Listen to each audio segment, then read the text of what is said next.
Sorry, you just missed the fridge ninja running in just before this over. I'm just getting my freezer martini out because that's what I feel like drinking. Right. Ice all over the freezer martini.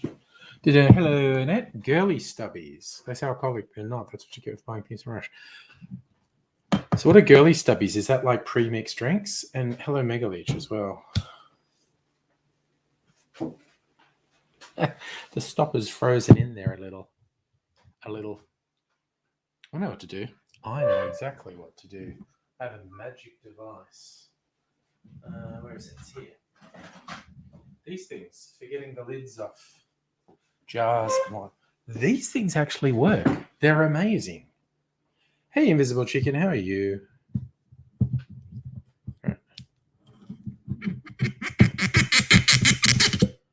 They're incredible. They do all different sizes. And they actually work. So, martini. A little bit of ASMR glug, glug, glug. So, Invisible Chicken, I don't know if it's happening in your neighborhood.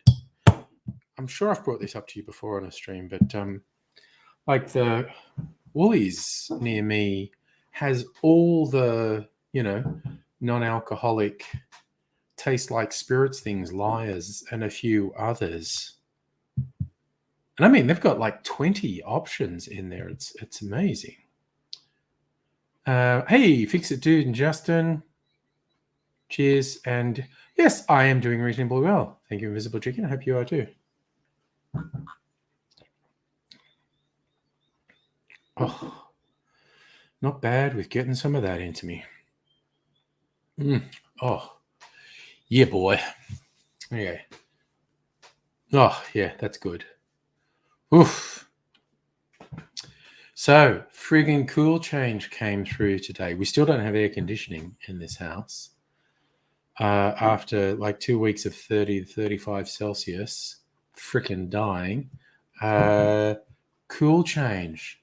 It hasn't got above low 20s, and there's been a cool breeze all day. It's friggin' magic. So, Invisible Chicken, you haven't seen Lies, but you see Naked Life or something pre-mixed mocktails. Yeah, see, this isn't just the mocktails. This is Liars drinks.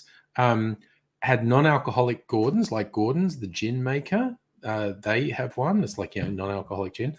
There were like 3 or 4 different brands, at least, in the Woolies here.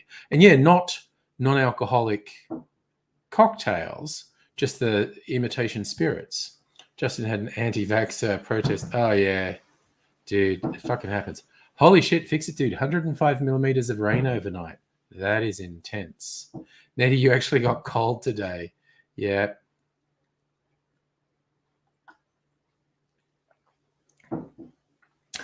Invisible Chicken. I would have had the air conditioner on all day for the last 2 weeks if it had been working, if it hadn't blown up on the first day of the heat wave. So, it's...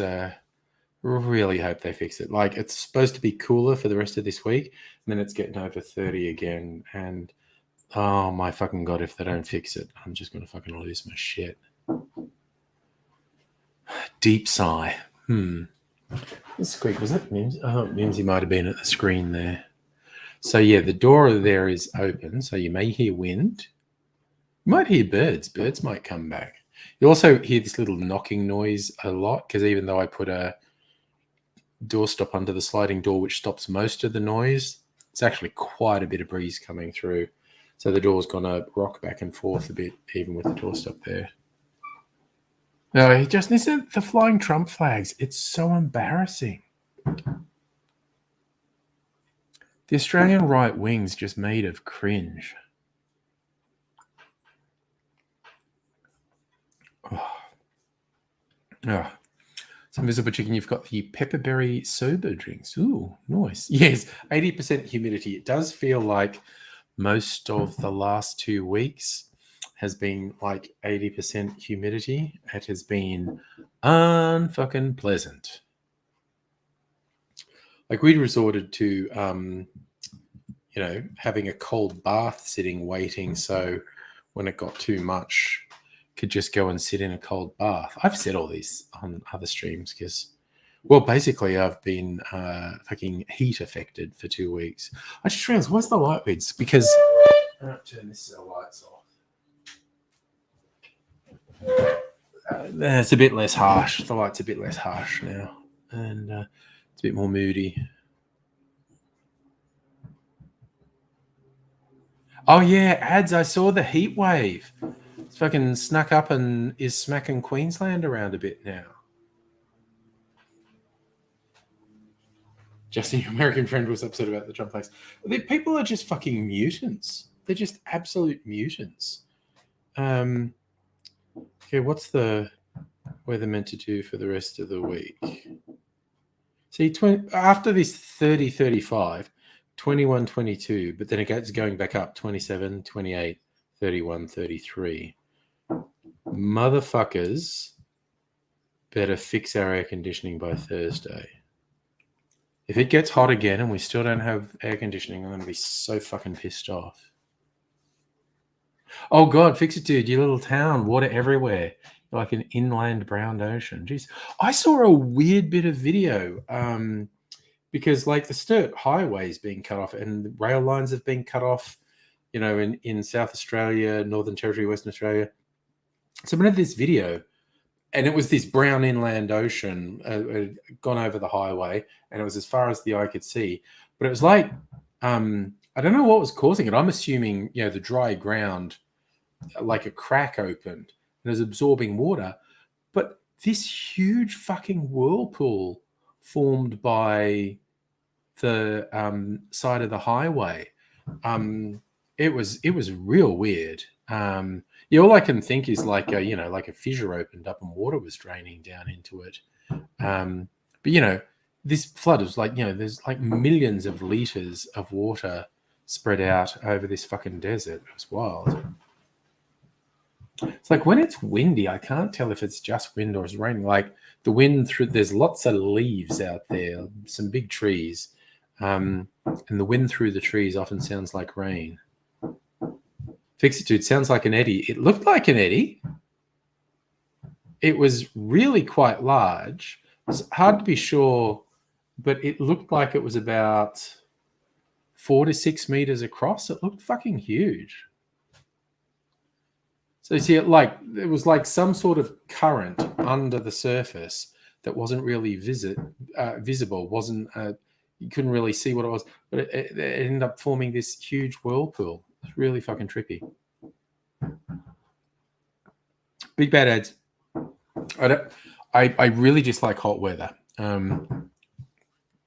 am of the philosophy, even though I don't like being cold either, I think it's usually easier to warm up in cold weather than it is to cool down in really fucking stinking hot weather.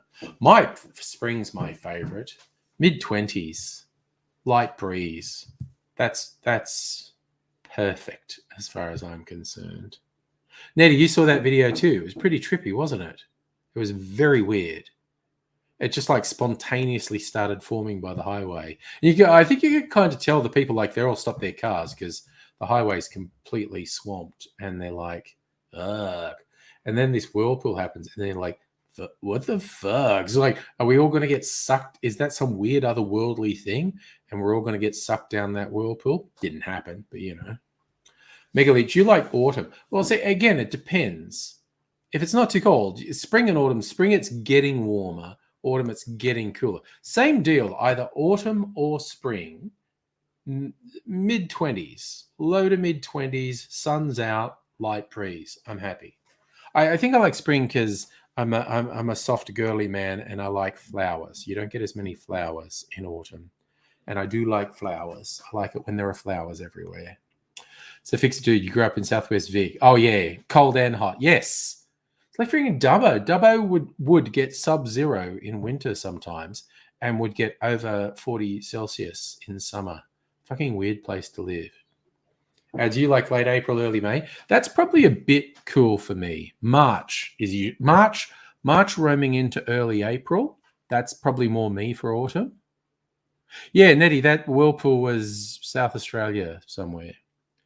And so to me, it's probably March, maybe into early April, or August, September. It's usually when there's some weather I like.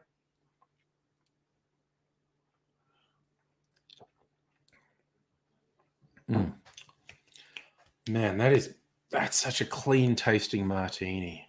Fucking hell, it's good. Justin, Canberra can get to -5 in winter. It sure can. Canberra is fucking frigid.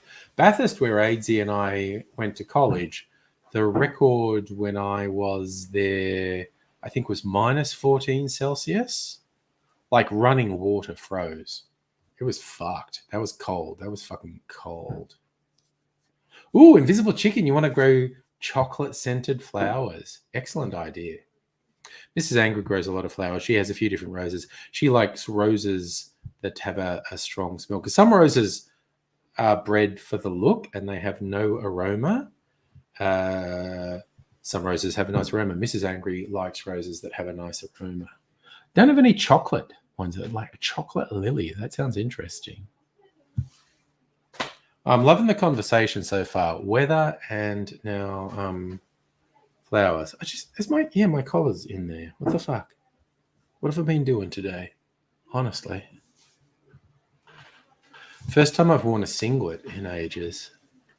No singlets for the last 2 fucking weeks, I tell you that much.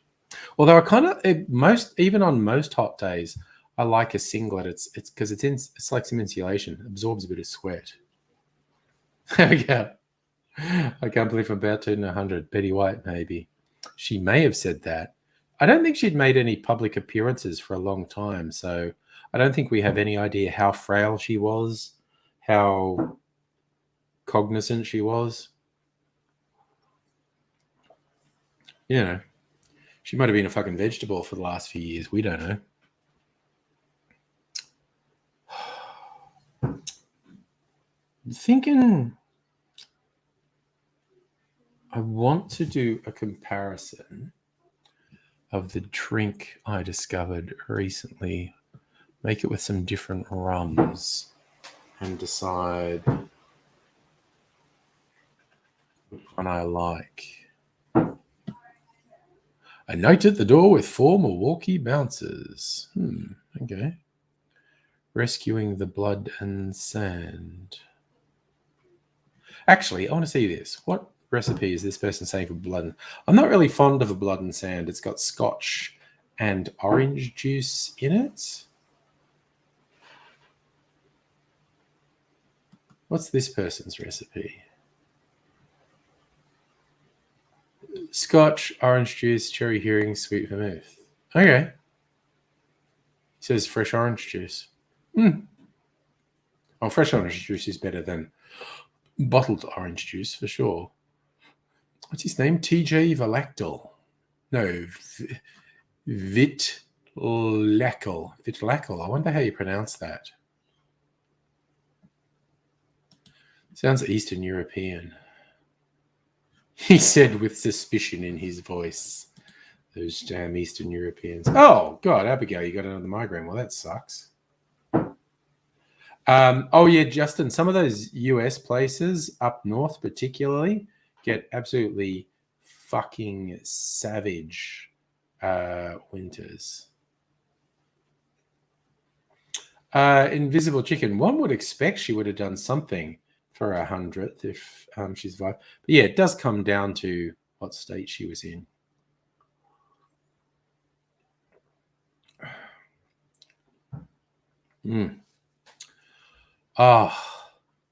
The complexities of an infinity freezer martini. There's like traces of 10 gins and 4 vermouths in this. 3 or 4 different sorts of bitters as well. Okay, Justin, I did see that thing about someone asking the Prime Minister price of bread and he didn't know. I actually really dislike gotcha questions like that. I would prefer to ask Morrison a substantive question which would highlight what a fucking snivelling pile of shit he is. But the old PM out of touch thing, I don't know that even reaches people. Okay, because I bought a loaf of bread today and I don't know how much it was. Okay, so while it's like, oh, you have no price of bread, neither do I. And I fucking bought a loaf of bread today. I think it's about $3. Okay, how well do I know the price of a loaf of bread? I'm going with, and I got it from Coles. So I'll open the Coles website. A loaf of bread, I think it's about $3. $3.40. Okay. Oh my God, what a good guess. Different brands are $3 to $3.40. Okay. I thought it was about $3. Okay. So if some shithead journo trying to get me on the spot, I would have actually passed because I would have gone, I think it's about $3. But I am telling the truth. I bought a fucking loaf of bread today and I have no idea how much it is. So I don't like questions like, oh, nice. Chris got thrift store bargains. Excellent. 12 days till Chris's birthday. Gonna wish him a happy birthday. Dr. Abigail, Will's playing VR version of Five Nights at Freddy's and it's the scariest shit he's ever. That would be fucking scary. Five Nights at Freddy's is all jump scares and doing it in VR would fuck you up, I think. Okay, next modern classic, cocktail. Bensonhurst. So the colonial ties.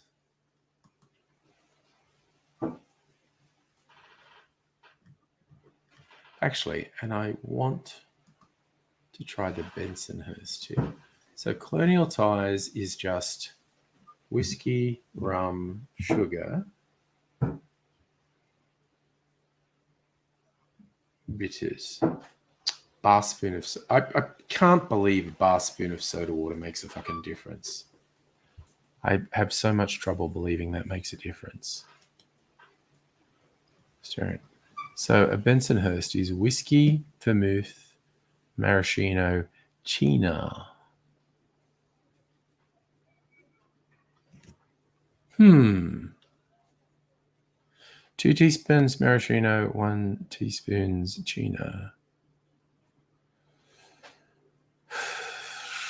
Version of a Manhattan, named after another New York district, Bensonhurst. So Nettie, your youngest loves Freddy's. Yeah, as Abigail says, if she did the VR version, that might be a whole thing. It's Justin, as a public servant, you've heard the politicians keep notes on the price of bread. They should, because there's these fucking gotcha questions from journalists. Like I said, fuck that noise. That is meaningless noise. Nail Morrison down on his repeated cataclysmic failures to deal with COVID, fucking up the vaccine rollout, fucking up supply chain shit, fucking up quarantine, and finally fucking up the supply of tests. I mean, he's the fuck up that keeps fucking up. He's so fucking bad. Oh, I get it, Nettie. Hates horror but loves people watching. Well, that could work because when someone plays VR, you can plug it into so you can see it on the TV. That can actually be entertaining. Watching someone play horror VR and you can see the game on the screen and then you can see the person with the VR set going, that can actually be quite entertaining. I've done that.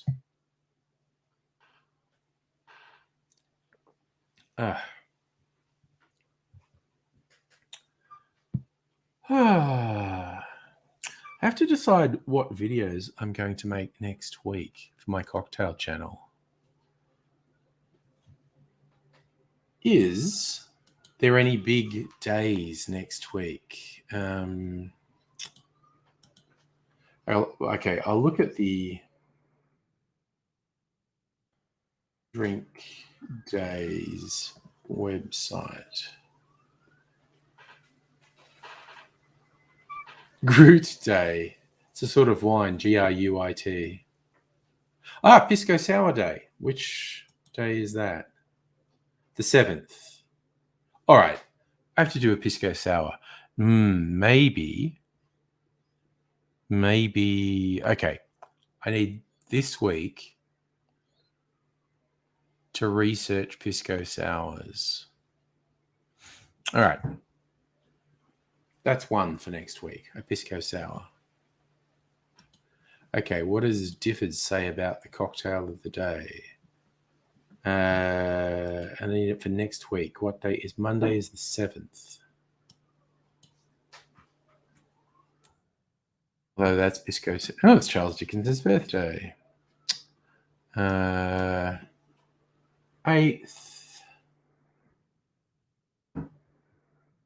Macalone brought Europe's oldest cocktail bar this day.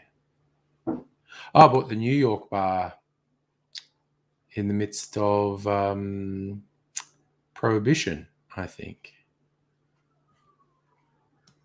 Okay, is there anything on the 9th of February? The Beatles conquered America. That's the night they're on the Ed Sullivan Show.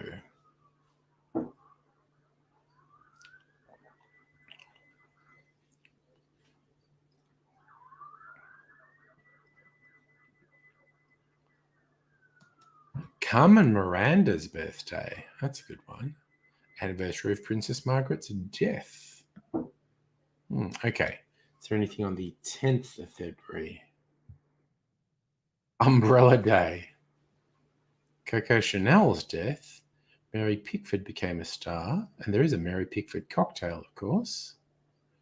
It's the anniversary of when Deep Blue. Next week's the anniversary of when Deep Blue defeated Garry Kasparov. First time a computer beat a chess grandmaster.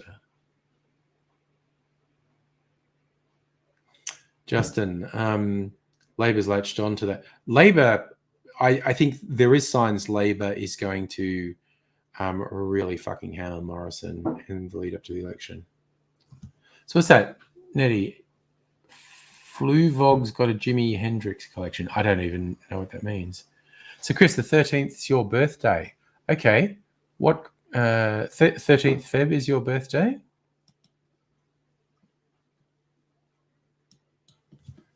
Let's see if anything famous. Thatcher became Tory party leader on the 11th February 1975. Whitney Houston died on February 11th. 12th of Feb. Scream heist.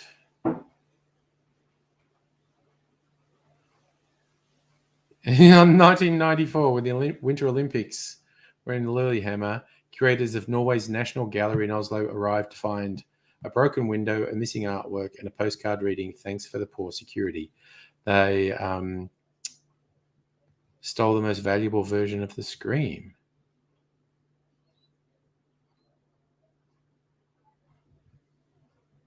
Painting was recovered. In 1996, 4 men were convicted of theft. Interesting. So, Chris, now I'm up to the 13th. What have we got for on this day, drink-wise? 13th of February. It's Jerry. You share a birthday with Jerry Springer. How good is that? Bum Fungus. Hey, on Twitch. How you doing, man? Nice to see you. I'm doing fine because we got a cool change. So I hope you're doing fine. Eddie, Jimi Hendrix boots. Okay, there you go. See, I'm out of touch. I don't know this shit. So there you go, Chris. You share a birthday with Jerry Springer. And it's also World Radio Day. And it's also called Get a Different Name Day.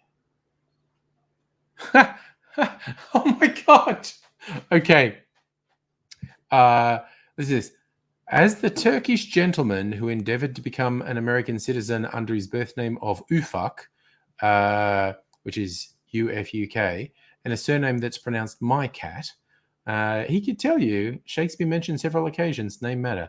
Imagine if your name was completely innocent in your own language, but you rocked up at immigration in an English-speaking country and told them my name was You Fuck My Cat. Whooshed. Whooshed, whooshed, whooshed. My God, Chris, it's also Oliver Reed's birthday. And Black Sabbath released their debut album on your birthday. My God, what a portentous birthday you have. You fucking love. But dude, you love radio? You have a portentous birthday. Oliver fucking Reed, man. Oh, and there's a Black Sabbath cocktail too. Now I need to look at all of these. A Mantini, gin and beer. Okay, that is fucking sick in a bad way. So a Black Sabbath is a peated Scotch whiskey, Amaro, absinthe, and bitters. Fucking hell, man, I could go for that. So yeah, Chris, you share a birthday with Jerry Springer, Oliver Reed, and the day Black Sabbath released their debut album. God damn, dude. God damn. Yeah, and of course the 13th, you occasionally would get a Friday the 13th as your birthday, I guess. Lucky day. There are sirens outside. The microphone's probably not picking them up. I wonder what that's for.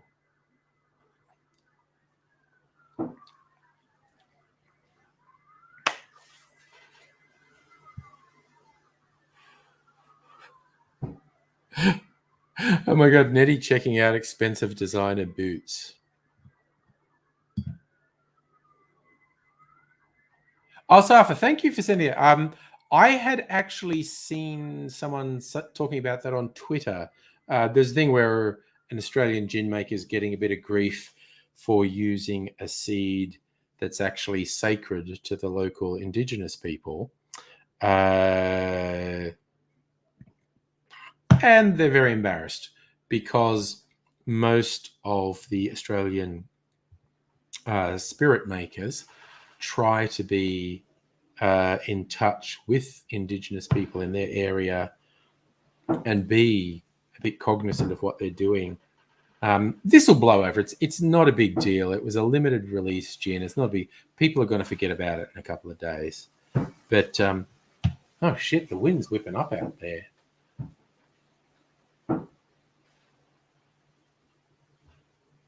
Musical Aviator, there's a Friday the 13th in May. Nice. Nice.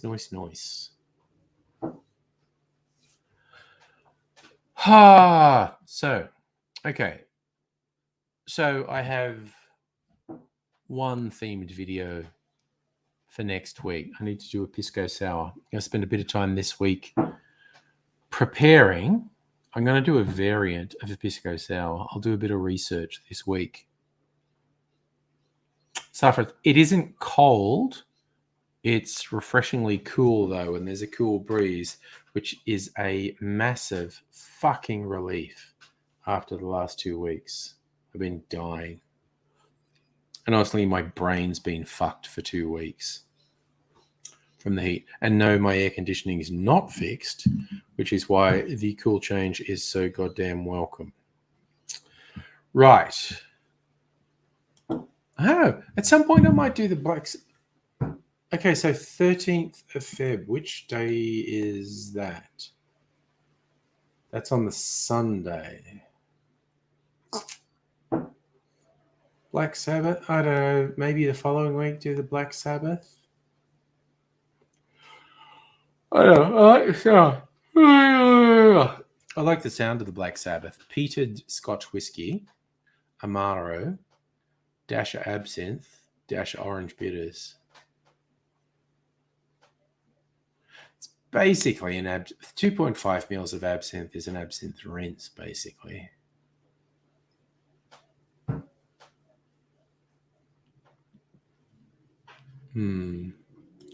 What's an absolutely fabulous? Vodka, fuck off. cranberry juice and champagne. Okay, that is just, no, fuck off. That is a fuck off. I'm never making that cocktail. I need to try this Bensonhurst. Okay, rye, vermouth, teaspoons maraschino, teaspoon amaro. Okay.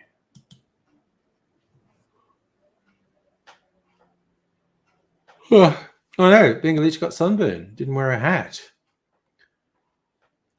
Still need to be wearing sunscreen in this weather. Yes. Oh yeah, and that was. Yeah, I agree. I've made the same mistake, Bengalich. I've left home. It's been overcast, and I've been caught in the open. The sun's come out, and I end up getting sunburnt. That happens to me too.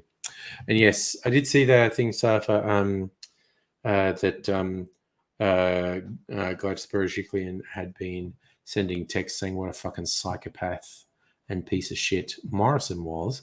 And when it was put to her, she goes, I have no memory of that, which is an admission of guilt. Honestly, if you know for a fact you never sent anyone text saying, oh my God, isn't that Morrison a piece of fucking shit?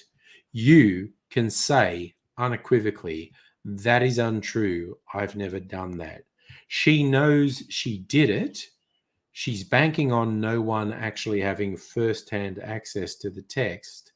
But she's saying, I don't recall. So if someone brings up unequivocal proof, she goes, I just don't remember that.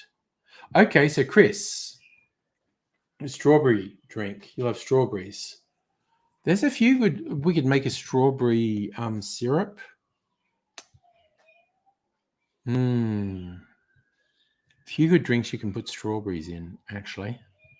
The thing I love about strawberries is if you slice them up and sprinkle sugar over them, the sugar just like absorbs all the strawberry juice and you get this syrup. I think like a strawberry margarita is a good option. You make a strawberry syrup. So, and you love blueberries. Nice. So what's a margarita is usually tequila, orange liqueur, and sugar syrup, I think. I kind of should know that, shouldn't I?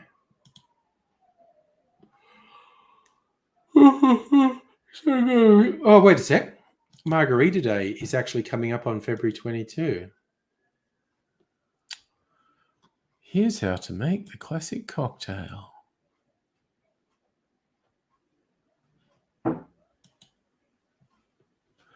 That link is absolutely not working.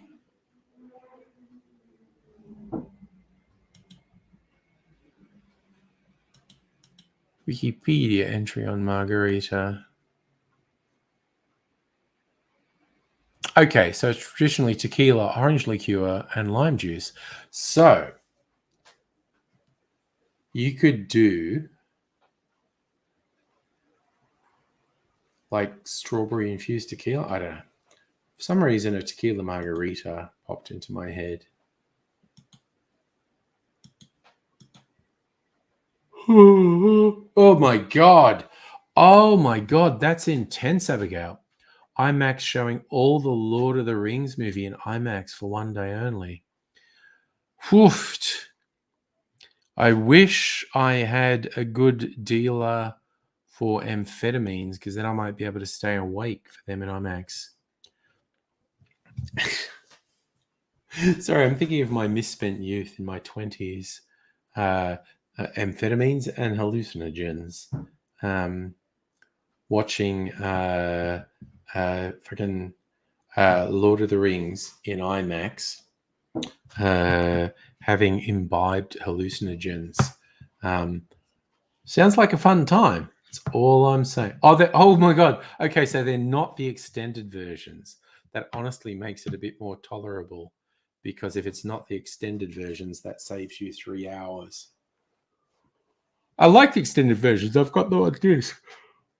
Oh, I've got a Lord of the Rings box set that's got the theatrical release, the extended versions, and about 50 fucking hours of behind the scenes stuff. It's really good. I haven't watched it in a long time, but it's a really fucking good box set. It's like 10 discs or something. Oh, wow. Yes, Interstellar. That is a good movie. I mean, just the trippiness of Interstellar is good, and using all the science about relativity and whatnot, and how time would pass differently in different gravity zones. But to me, in Interstellar, the bit that rips my heart out, because when you get the bit where Earth is dying and Matthew McConaughey agrees to go on this desperate space mission, and his family's living in like fucking Dust Bowl, and his daughter's begging him not to leave. She says, I get secret messages from the books on my bookcase, and they're telling you don't go. And you go, oh, that's really sweet. The little girl saying, my imaginary friends don't want you to go. And then dad leaves and he's just crying as he leaves. But anyway, so Matthew McConaughey goes out in the space and he gets to that bit where he actually sees all the different bits of time, and he sees how he can move the book and move the watch face that his daughter has to send her secret messages. And he thinks his mission has failed. So it was all for nothing.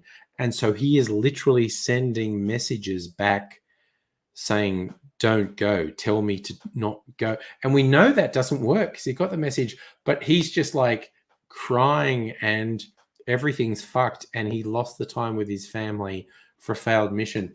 That just fucking ripped my heart out, that scene where you realize the message to his daughter saying don't go was real, and it was him sending the message don't go because he thinks his mission has failed.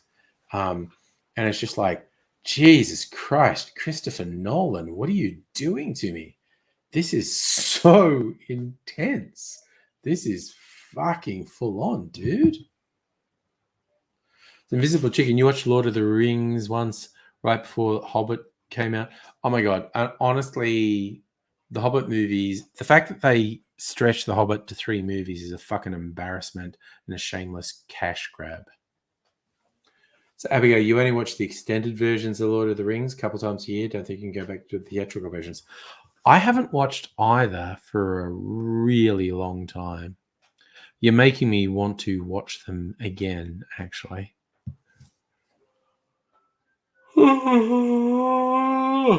I remember last time I watched them thinking how well the special effects had held up because it was made in the fucking 90s or whenever. And because they used a mix of physical and computer generated effects, it aged really well. It's funny, like I watch a lot of trailers for stuff on YouTube, and Netflix has gotten funny ever since Squid Game was a big hit for them. They've been pushing all these other Korean TV shows, and I think most of them are pretty good. A lot of them are horror related. There's a lot of horror related series from Korea, and I was watching a trailer for one today, and I was going, this is like really dodgy computer generated effects. Forget something from 10 years ago not aging well. I'm looking at this going, this was done on a pretty low budget. That CG looks well fucking dodgy. It's kind of like Corridor Digital on YouTube could do it better. And it's not old, it's a new thing. And already I'm looking at the effects going, oh, that's well dodgy. All right, I am going to make this Bensonhurst cocktail. Put it in a stirring glass. I'm going to use my martini glass again because I can't be fucked dirtying another glass. Okay, so we want some rye whiskey. I might use my Australian rye. So it's 45%. What is High West? What percentage is this? 46%. I don't know. I'll save that for now. I'm just going to use this one. The Gospel. The Gospel According to Rye and Vermit and Maraschino and Reut. Let's do this. Let's do it. Okay, I'm going to do my absinthe vermouth, actually, just for a fucking laugh. Just for a fucking laugh, because I can. No motherfucker can stop me. Do. Where's the maraschino? And where is the Amaro? I've got maraschino. I want my Amaro Montenegro. Because I like my Amaro. There it is. I see Amaro Montenegro. Oh, I just realized I should have been making something with Mac, because I ordered a barrel-aged Mac online. People who make Mac sent me an email going, "Ooh, we're doing a bourbon barrel-aged Mac. It's special." And I went, "Sure sounds it. I'm getting some." I use up my Mac so I have shelf space. Oh, damn, Justin, you found out a colleague at work had COVID twice. Yeah, that can happen. Invisible Chicken Watch, Lord of the Rings, Dr. Abigail. Oh, no one's commented anything for a couple of minutes. Okay, that's cool. You don't have to comment. I'm just going to get my jigger. I thought they were imagining guns. Sorry, now I sound disappointed. Now I sound like I'm judging. And I'm not. I'm not judging. I'm going to get a spoon, because I'm supposed to use a teaspoon for this. Little spoon. There we go. Little spoon. That's what I want. I want a little spoon. I want a little spoon. Okay. Gonna do this thing. And I'm going to sing everything I'm doing from now on, because I want my life to be a musical. Ooh, that was a nice pop. I freaking love a good pop when you pour something. 2 ounces, why not? Let's just get fucked up. 2 ounces of rye. Bye-bye, Mrs. American Pie. That video is going live later this week. Okay. Vermouth. Let's put a bit of vermouth in here. Measure. Dry vermouth. And the wind is blowing again. Okay, so 2 teaspoons of maraschino. Okay. Got a teaspoon. I got maraschino from Croatia. 1 teaspoon. 2 teaspoons. And 1 teaspoon of Amaro.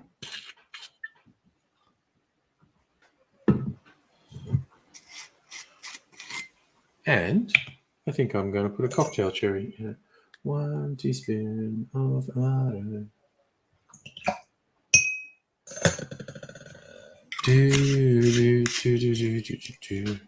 Now I've got to strain this. In Invisible Chicken, you have to try your agave spirit. Make a margarita.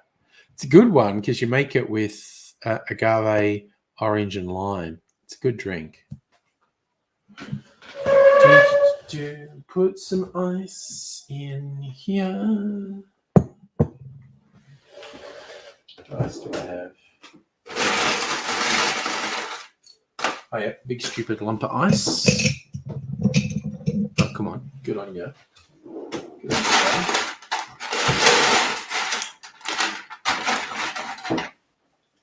All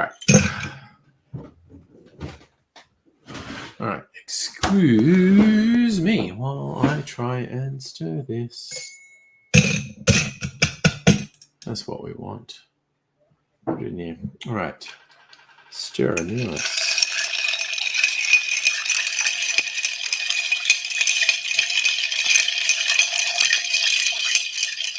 Like Steve the bartender is famous for smiling while he stirs or shakes. Maybe I could become famous for doing an insane smile while I stir or shake. make the customers uncomfortable.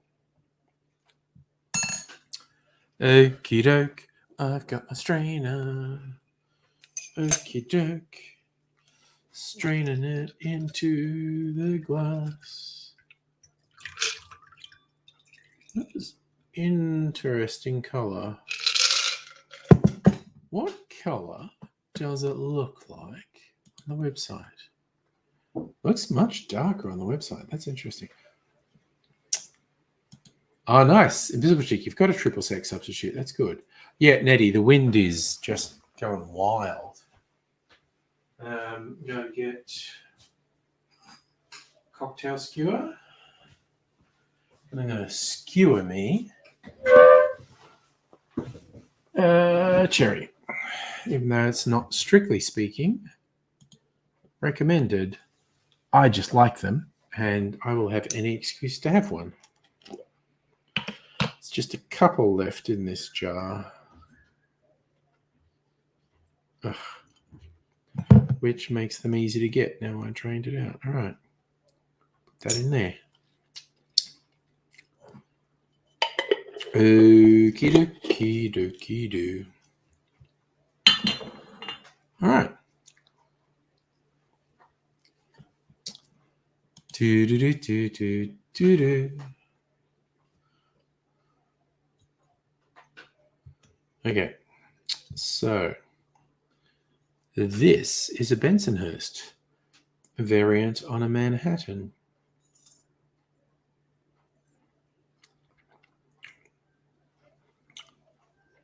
It's really nice. It's really nice. It's very lightly sweet. For something that has 2 ounces of rye in it, it's very mellow. Very mellow. Oh, yes, you saw the trailer for the House of the Dragon Game of Thrones prequel. Yes, Matt Smith is there as a blonde Targaryen. Yep, we're getting all sorts of weird prequels coming up this year. The Game of Thrones prequel, Lord of the Rings prequel, Rings of Power. I'm going to put my freezer martini back in the freezer. All the bits of ice melted off the face of it. So I'll just put it back in the freezer. There, that's it there. Right. You bloody well, right. Oh, yeah, no, Nettie, Matt Smith is going to be good. Matt Smith's pretty goddamn good. So this is a pretty good drink.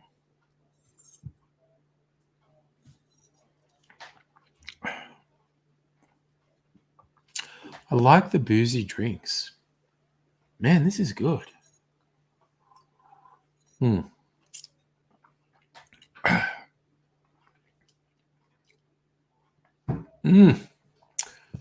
Yep. Oh, and there's just this, because there's just a little bit of the Amaro. There's a tiny bit of bitterness on the tail end. It's really nice. And yeah, Nettie, you're right. He does look, blonde Matt Smith looks a bit elfin in his Targaryen getup. So, Abigail, there was a shot released for Lord of the Rings show set in the city of Tirionapontuna at the time of the 2 trees. Wow, they're going that far back. I mean, there is all that source material from Tolkien. Calling it the Rings of Power kind of makes it seem like it's going to focus on the Second Age. Lord of the Rings is in the Third Age, but of course the First Age has a bunch of stories in there as well. Oh, it could be interesting. Could be interesting. You love the elfin look. Got the hots for Matt Smith and his elfin look. Why not, I say? Why not, indeed? Oh.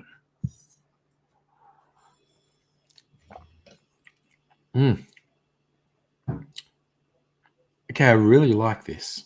Okay, I think because I've been trying to get other YouTube bartenders on. One of the guys is actually a New Yorker and he's got that classic New York accent. I think I'll get him to do the Bensonhurst.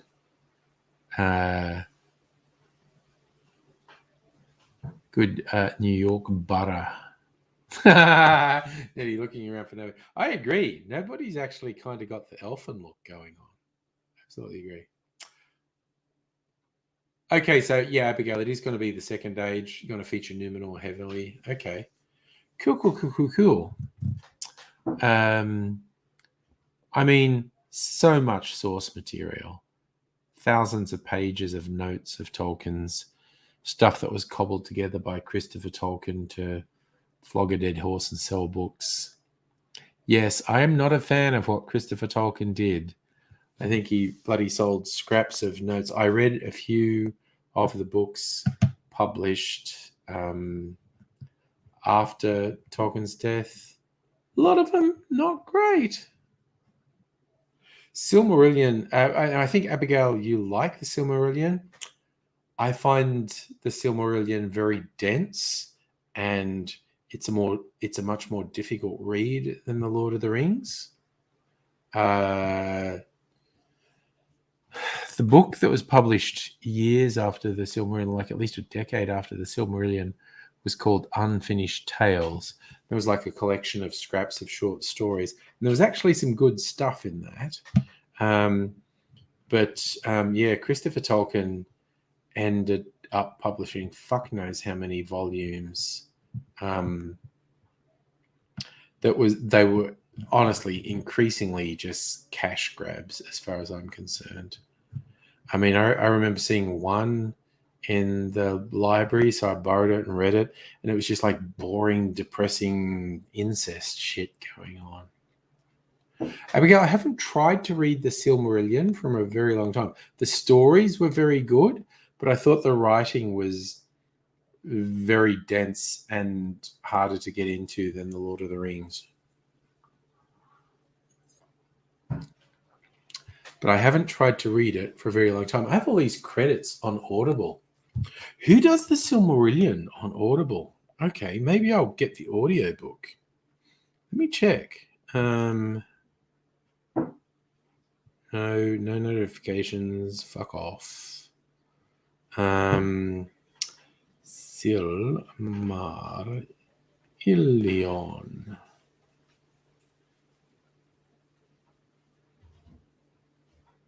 Okay. The Silmarillion by J.R.R.R. Tolkien. Martin Shaw. To a great music. And the sound arose of endless interchanging melodies woven in harmony. Passed beyond hearing, into the depths, and into the heights, and the places of the dwelling of Iluvatar were filled. He sounds like a good reader. And the music and the echo of the music went out into the void. Nope, stop it. No, he actually said, is that Martin Shaw from The Professionals? English actor? Oh yeah, no, Abigail, the writing that reads like poetry. Tolkien was so heavily into epic poetry. But that guy reading it, if it's Martin Shaw, well, someone called Martin Shaw, could be the actor I know who was big in the 70s. He sounds like a good reader. Okay, I think I might get that and listen to the audiobook.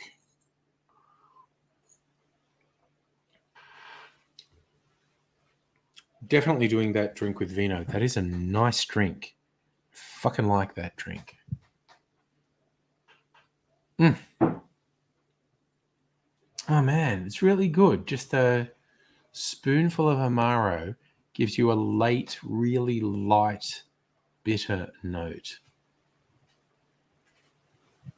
That is a fucking good drink. Right. Okay, that's a winner. Gonna reach out to my man Vino and say, I found a New York borough drink. I want you to be in on. I gotta write some scripts while I'm pretending to work. I do. Okay. I work. Okay. I work. My boss fucking loves me because whenever she asks me to do something, I do it, and I do it better than anyone else has done it, and I get it done. Because, I'm a fucking legend. But I do a bunch of stuff to clear my brain periodically. And I might read. I might listen to something. Sometimes I'll write scripts for my YouTube channel for 15 minutes to half an hour just to like wipe my brain clean so I can work more. So yeah, now I know what I'm going to do for my man Vino.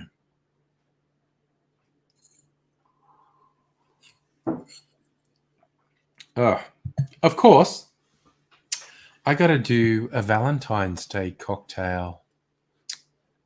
When is Valentine's Day? The 14th. That's not next week. That is the week after. I already know the drink I'm going to make because it's called Love and Murder, which I think is an excellent name for a drink. Absolutely excellent name for a drink.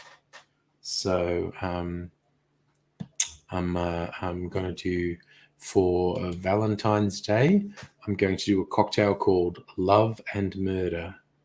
Fun name for a drink. Okay, so colonial ties. Rye, Jamaican rum. All right, I need to put some things away now. I'll keep the rye out. And I'll put the other things away. Machino and the mother goes away. Machino goes right there. Oh, will I do that time? I need to drink some of my Mac because I kind of want to finish it to get the shelf space for the barrel-aged Mac. I need to save some so I can do a taste comparison. Maybe I'll do like a rusty nail, but with Mac. What the hell? What the hell? Da, da, da, da, da, da, da. All right, so I am. What the fuck is that? Rusty nail. The rusty nail. Classic rusty nail. Scotch whiskey Drambuie. You know what I'm going to do? Okay. I know what I'm going to do.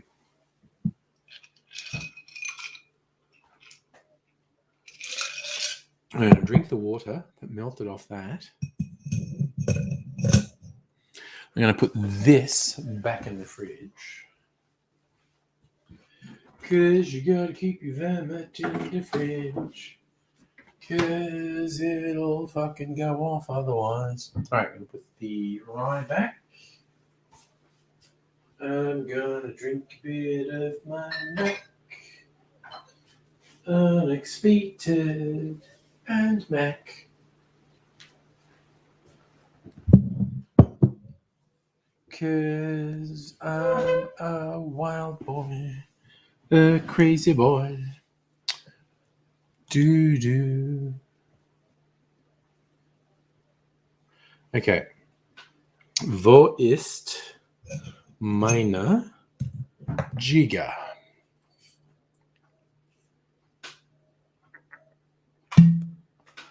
Suitable pop of that coming out. So at some point, Dr. Abigail is going to come over here for a tech support visit and set up this laptop so I can stream games and play the game audio because I think that would be fun. And then hopefully it's also on a night like party night, Friday night. And Dr. Abigail might stay for the stream as well. And we can have a bit of a party. Oh, nice. Invisible Chicken. You got your dad, the Unexpected. It is pretty good. The other good one from Starwood, the Octave Barrel. Very nice.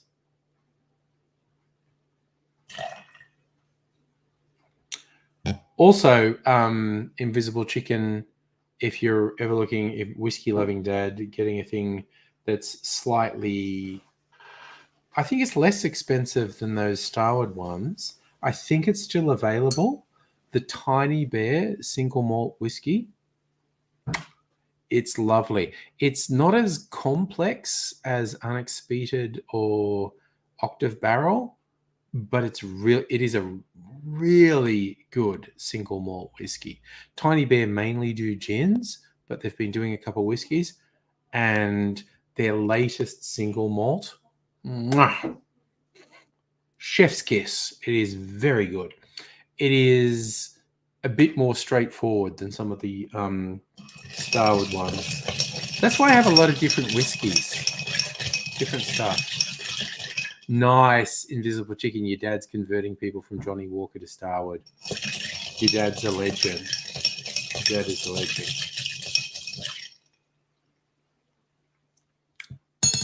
All right.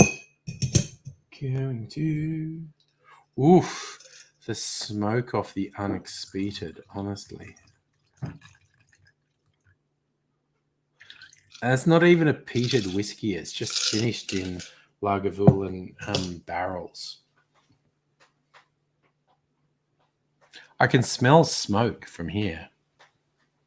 Oh my fucking God. And the macadamia.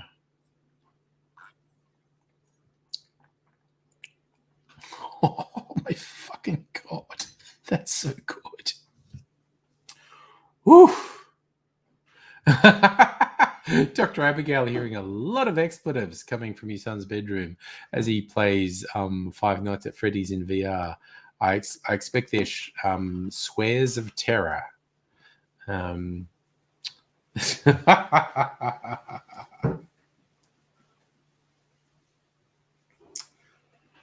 So, Invisible Chicken, if you want to get in early for your dad's birthday, Christmas this year, I think subscribe to the Archie Rose newsletter, because they have been teasing they are going to release over the coming months. They are going to release some very special limited editions, and Archie Rose make fucking killer spirits. I think some of the limited editions, there's going to be both whiskeys and gins, and their track record with both whiskeys and gins is freaking amazing. They are incredible. So yeah, if you want to get ahead of some special birthday, Christmas presents for your dad, I'm thinking subscribe to the Archie Rose newsletter so you get told when they release something new in limited edition. I've got the hiccups. Excuse me, I have the hiccups. Yes, I think your kid and Abigail's kid should meet. Again, although he is a little bit older, Mrs. Angry's lad got on very well with Abigail's offspring. Not last New Year's Eve, the New Year's Eve before. Because I cancelled last New Year's Eve because I was paranoid about COVID. Yeah, Invisible Chicken, just subscribe to the newsletter. Subscribe to the newsletter, because I think they are about to release in the next 6 months. I think they're about to release some limited editions that are going to be absolutely killer. So if you want absolutely knock it out of the park presents for your dad for like next birthday, Christmas, etc., don't tell him. Just fucking get him. Because they do incredible work at Archie Rose. I'm very parochial, so Starward is Melbourne based, and I do like Starward whiskies. I think I've got... Okay, actually, for a laugh, I'm going to count the Starward whiskies I have. I've got one there. What have I got over here? 2. 3, 4. Well, maybe I've only got 4. I've had more before. Because they don't even have any Nova at the moment. The last one I bought, I saw Twofold on special, which is a lovely light entry-level whiskey. But yeah, over the last couple of years, I've probably had 6 or 7 Starward whiskies. Very good. And I visited the Starward distillery as well.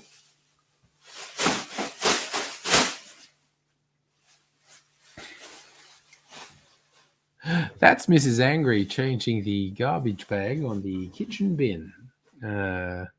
Little bit of ASMR for anyone who likes crinkling plastic noises. There's going to be someone who likes it. There is absolutely going to be someone who likes it. Oop, and I think she's taken some green waste out of the green waste bin as well. We're being really good since the local council said, okay, green waste is not just shit from your garden. It's food and it's paper. And so we have become much better at saving stuff that can go into the green waste bin. And tomorrow night's bin night. If it's not raining tomorrow, I think it isn't going to be hot tomorrow.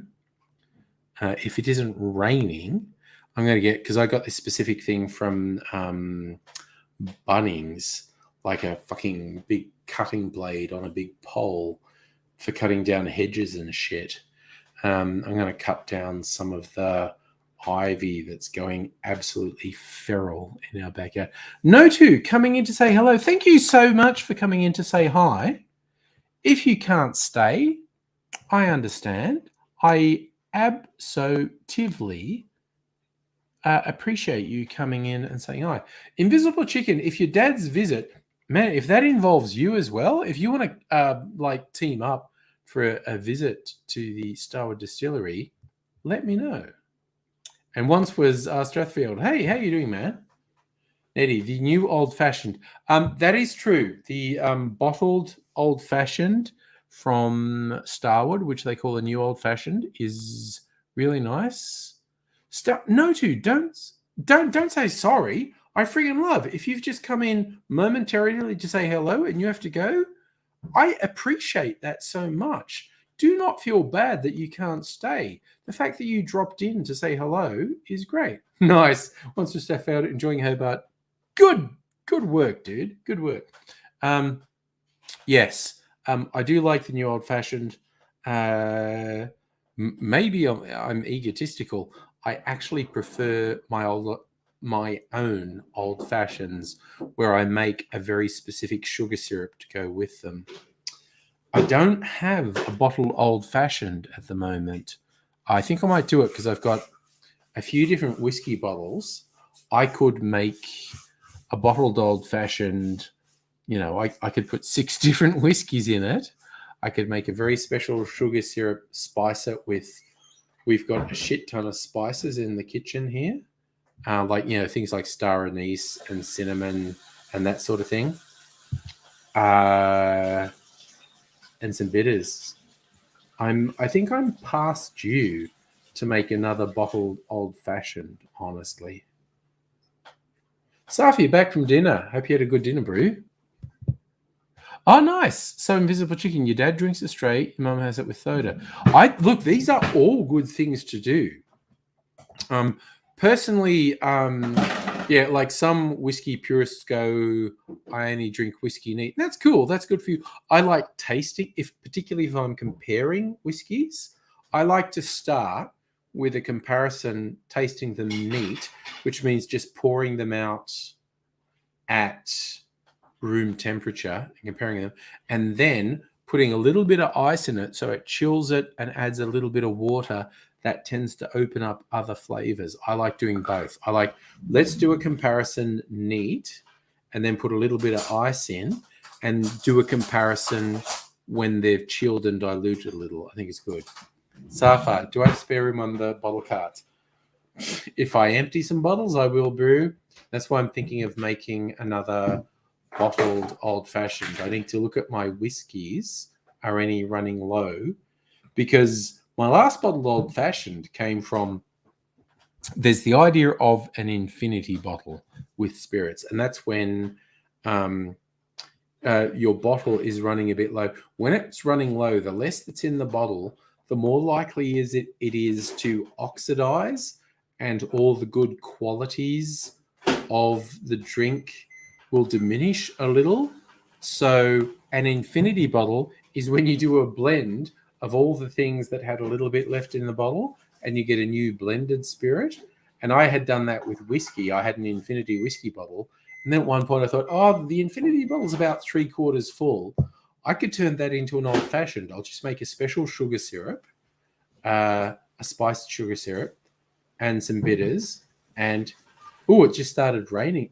I can't tell. As I was saying before, there's so many leaves on the trees out here behind me. That was just wind, I think. I honestly thought it was raining for a second. But no, I think it was actually just wind. Dr. Abigail, you like big butts. Well, I'm glad you cannot lie. Safa, the current drink is a riff on a Manhattan called a Bensonhurst. So it's funny. Manhattan is a borough in New York. So over the 20th and early 21st century, a range of bartenders have done riffs on a Manhattan and named them after different boroughs and districts on Manhattan Island. And this one is named after Bensonhurst, and it's really good.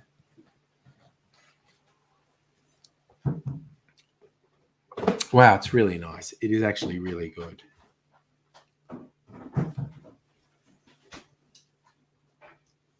Oh, yeah, no, Safa, there is a Queen's, I think. In fact, I will look it up.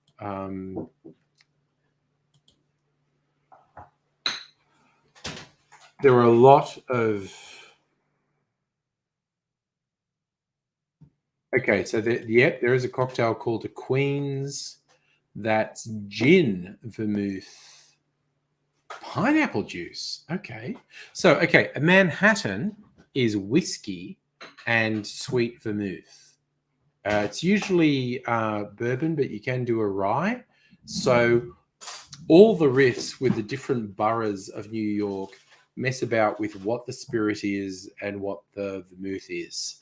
A Queen's is apparently gin instead of whiskey, and instead of just sweet vermouth, it splits into part dry, part sweet vermouth, and then pineapple juice. Okay, cool. And this goes back to Harry Craddock's 1930 Savoy cocktail book. So the original Harry Craddock recipe was crushed pineapple, French vermouth, Italian vermouth, so it's sweet and dry vermouth, and gin. Okay. Yeah, okay, so that goes back to like friggin' 1930. That's a 100-year-old recipe, Queen's. So that's gin, sweet and dry vermouth, and pineapple. Okay, I kind of thought that was Simon Difford being a wanker, but it goes right back to Harry Craddock, early 20th century. Nobody, greetings and cell mutations to you too, sir. But yeah, okay. If I might be able to find Manhattan variations. Let's see. There are a lot of variations, and they're named after different districts on New York.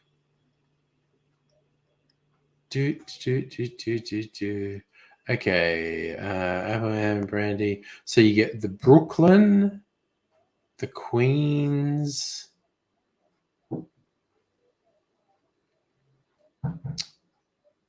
I want the ones that are named after the districts.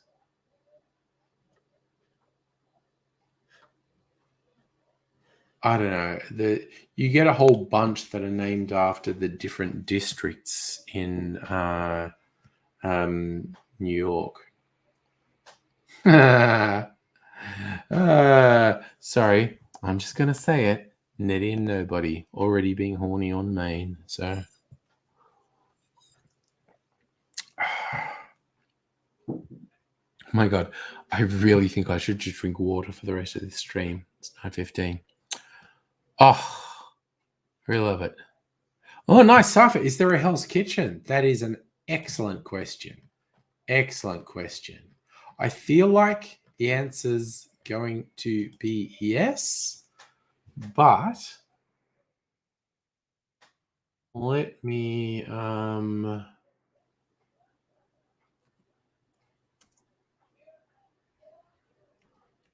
see if I can find it.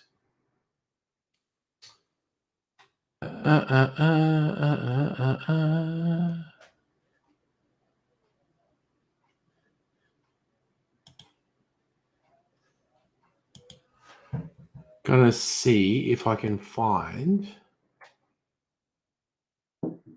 a Hell's Kitchen recipe on a reputable site. If I just like, you know, fucking search things, it's gonna show up. Okay. Searching another site.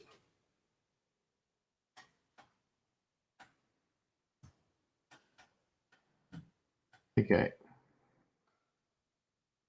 That's the wrong thing. Okay, let's try that. Did anything show up here for Hell's Kitchen? Okay. No? Okay, I'm going to look on liquor.com. What do they have?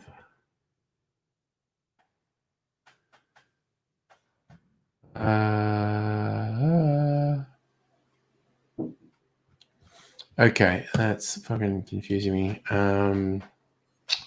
Let me search properly on Hell's Kitchen. However, all right, maybe they have a good list of Manhattan variations. Manhattan. What do we have here? I think you should know about the Manhattan, Perfect Manhattan, Chocolate Manhattan, Black Manhattan, Chartreuse Manhattan, Rocky Manhattan, Not Manhattan, Canadian Manhattan, 5 modern takes on the Manhattan, Behind the Drink, Beach Bar in Manhattan. I bet someone's done a Hell's Kitchen cocktail. I just can't find it at the moment. Oh, yes. Sorry, nobody. That is literally true. We were talking about Nettie having a weak spot for the elfin look. I did agree. You've actually kind of mastered the elfin look, even though, like in the Peter Jackson movies, they're all blonde and stuff. You're a dark elf. That's what's going on. Why did that not come up? 20 rye whiskey cocktails to try right now. A banana rack. Okay, Red Hook. That's another Manhattan variation. Red Hook's a district in New York. Great Pumpkin. Embarcadero. That's in San Francisco. Tootsie Roll. Rub and Rye. Stone Fence. Jane Russell. A Greenpoint. That's another one. Greenpoint is a district in Manhattan. A Longshoreman. Vieux Carré. I love a Vieux Carré. Then we get Manhattan. Sazerac. Love a fucking Sazerac. A Brooklyn. Brooklyn's a Manhattan variation. A Waldorf. A Scofflaw. A Ward 8 is a Boston drink. A Toronto. An Old Pal. Monte Carlo. There you go. Oh, dude. Nobody, no question. Hottest elf in the world. No question at all.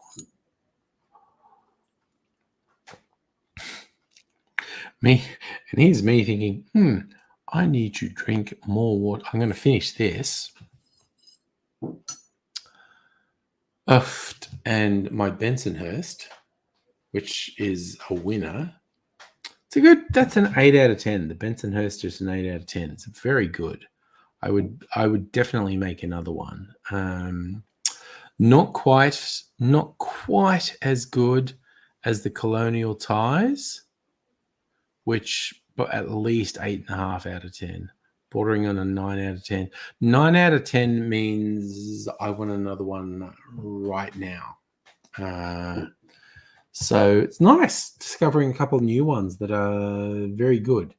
Because I'm always trying new cocktail recipes, and most new recipes I try tend to be in the region of 7 out of 10. It's like, okay, that's actually pretty good. It's not bad. I enjoyed it. I'm probably not going to make it again. It's not that good that I want to make it again. An 8 out of 10 is I'm having this again. I'm definitely having this again. 9 out of 10 is, please give me another one right now.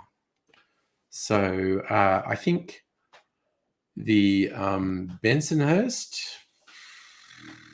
8. It is an 8. I would like to have another Bensonhurst, but the Colonial Ties 8.5, bordering on a 9. So Mega Leech. It's what your daughter says is her favorite. You're your favorite dad. Nice. Abigail, the Dark Elves. More Quenty weren't. No, they weren't dark or evil. Simply elves that didn't look upon the two trees when they existed. Okay. I was also kind of thinking of Dark Elves in a Dungeons and Dragons view. So again, virtually all fantasy from the second half of the 20th century, and that includes Dungeons and Dragons, owes almost all of their mythology to Tolkien, which is from Little John Ronald Rowell Tolkien. Pretty fucking neat legacy that all fantasy in the second half of the 20th century owes an enormous debt to him. For an Oxford Don who was a fucking language nerd, it's a pretty good fucking achievement, quite honestly. Oh, man, that is good. That's at least an 8. At Bensonhurst, it's at least an 8. It's very nice. Nice. Now, okay. I drink some water for the rest of this stream and go to bed, and then wake up tomorrow and when I need some breaks from work, write some scripts for cocktail videos.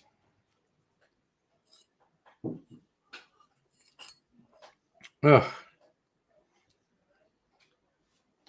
I'm kind of enjoying these new cocktail videos I've been doing with the video style that's like a pseudo fake animation, fake rotoscope.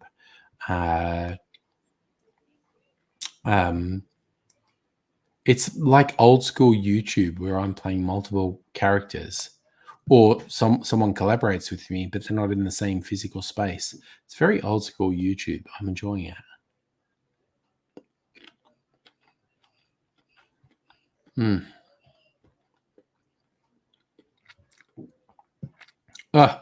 Invisible Chicken. I agree. Epic rap battles of history is fun. And yes, they did have one between J.R.R. Tolkien and George R.R. Martin.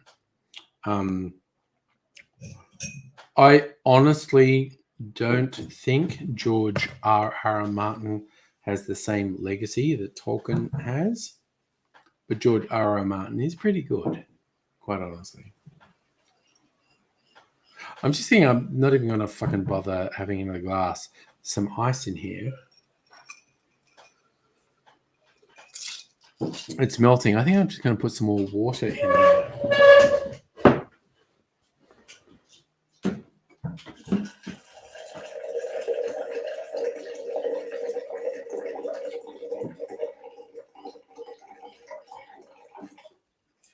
I think for a Tuesday night,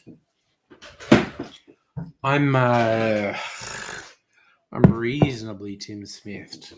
I'm at least half Tim Smithed at the moment. Which for Tuesday night is pretty far gone. Abigail, that is an absolutely fair call. Tolkien created the genre and Martin ripped off War of the Roses. That's kind of fair. Bum Fungus on Twitch.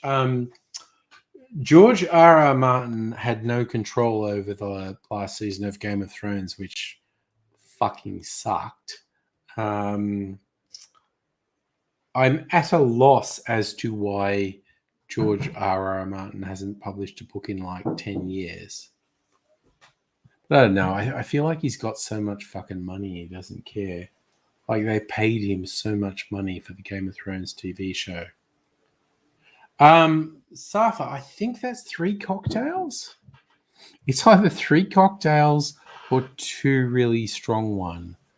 Because I'm definitely 3/4 Tim Smith at the moment. So,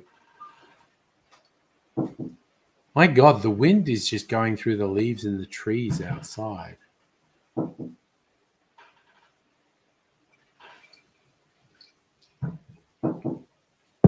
Oh, so it's 9:30.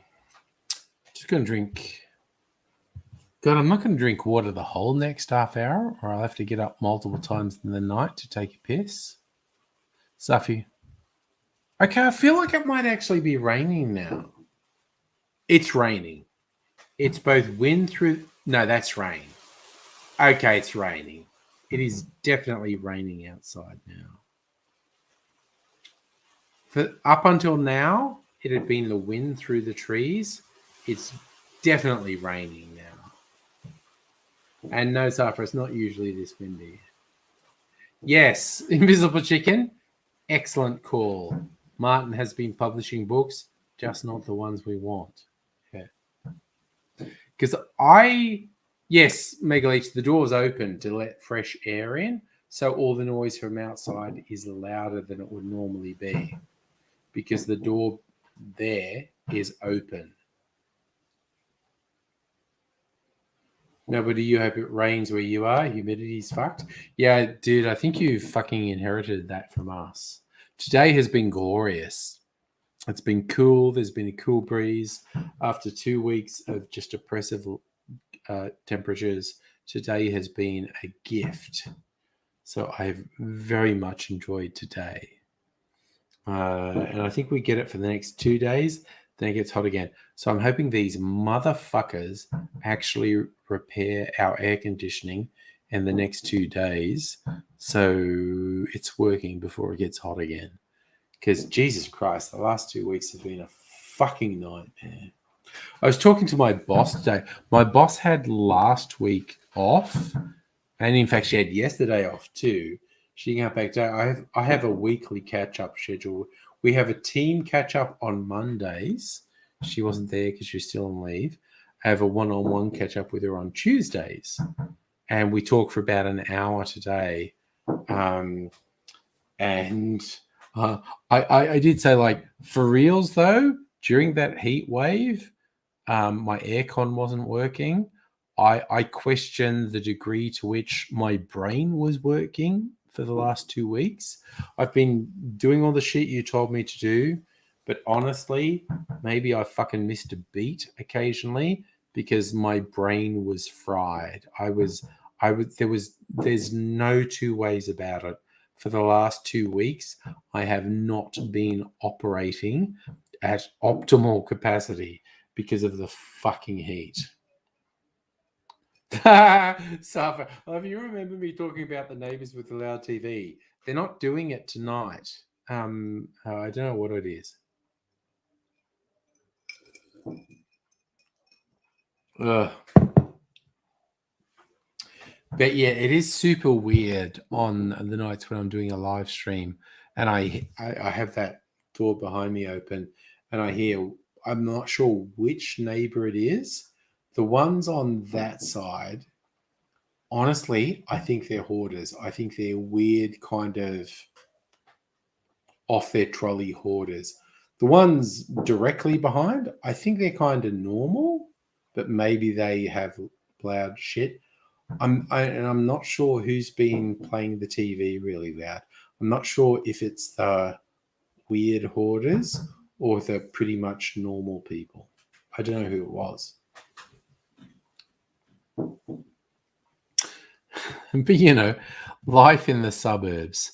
I think who's experienced, AZ's experienced it. Abigail's experienced it.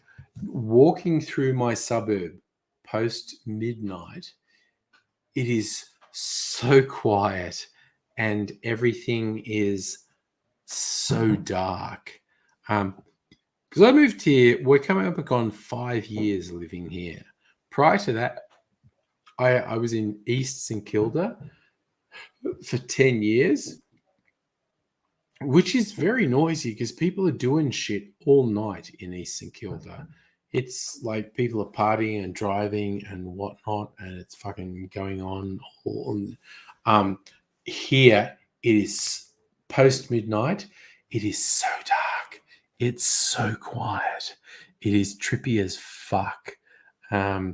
So Abigail can attest to that, and AZ can attest to that. Poor AZ. Okay, I'm going to read you the text I got from AZ today, because anyone who was here the other night when AZ was on the stream, where he's talking about the very dangerous, crazy person who's in his building. Let's go. AZ actually messaged me today and said, okay, I'll leave out some personal stuff. It's a long message. Long message. Okay. He's a bit out of it. He's a bit disorganized. Try and put me in the picture. It's not going great. Health isn't so good. He's repairing his relationship with boss of the house, which is going well. Boss of the house is like super paranoid about the Rona because apparently half his team has it. So that's, but with the dangerous guy in their building, AZ and boss of the house are like in the process of getting a restraining order because the dude is fucking dangerous. He does death threats. He makes, because AZ is like he's like the I'm trying to think of the right word, but he does maintenance for this building that's full of single room apartments for uni students, and this guy keeps making calls. I have a problem, and he doesn't have a problem. He's just trying to get. Thank you, Megaleech. Superintendent is good. Nobody, you're fucking off. Chatting with Lovely on Discord. Have a good one, nobody. Yes, Megaleech. AZ is basically the superintendent for this building of single room apartments that is mainly uni students. And so this dangerous person keeps making requests for maintenance calls that AZ has to respond to. And it's never real, but this guy's trying to do shit. He keeps threatening to push AZ down the stairs and whatnot. He keeps saying he's going to tell everyone that AZ is a pedophile. He's a predator. He keeps saying AZ threatened to assault him. All these things are completely untrue. And this guy's just fucking with AZ. And AZ's worried because he had these big ideas for what we were going to do and stuff. And this fuckwit's made it hard for him to focus on it. I just told him, A, focus on your mental and physical well-being. That's the most important thing. But B, I told him I want him to completely forget about these big picture, big projects when he has any mental space away from this fuckwit who's fucking with him. I want him to come up with ideas for extremely silly two-person sketches where two people have a conversation. And I said, go look at the Angry Cocktails channel, these videos I've been doing with the two people talking. So I just want you to come up with really silly two-person sketches. Doesn't even have to be about a drink, just two people talking about a silly thing, and I can work a drink into it. So I'm telling him to A, look after yourself. B, I command you to stop stressing about what you think are these big important things. Mega sharing superintendent's person who manages staff. Building manager. No, he's not the building manager. He's more the superintendent. People report problems to him and he's meant to sort them out. Oh, sorry. I'm just going to drink more water from my mixing glass.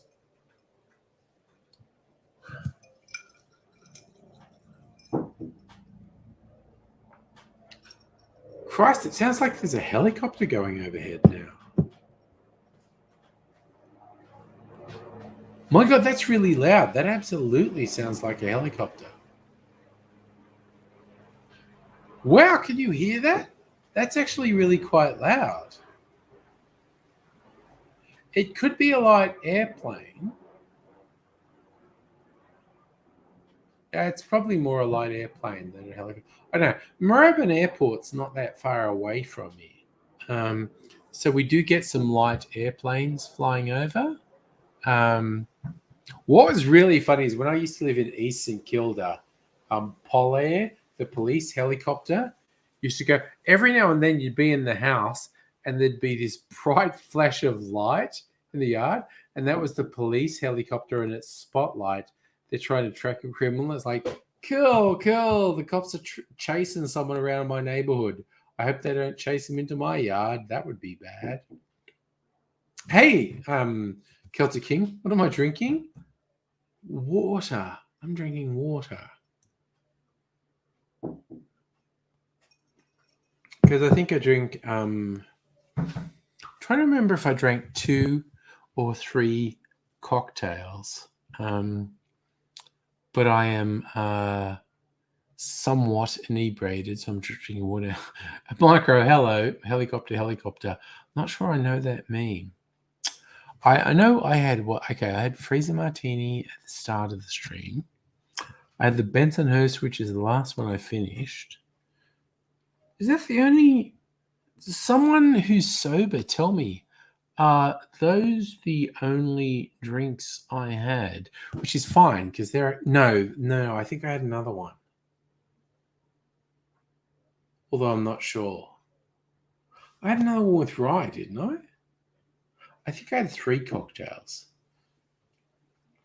So I'm somewhat inebriated. Celtic King, I do have to work in the morning, but work in the morning means just fronting up to sitting at the table just behind me there, which is fine. I don't, at this point, I don't have any meetings tomorrow. I do have to set up some shit with a few people, but that probably won't be tomorrow.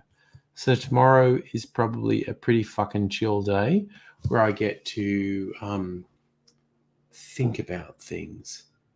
So tomorrow, probably manageable. Tomorrow's probably manageable. I actually had a few things happen today. Christ, I'm getting weird fucking noises here at the moment.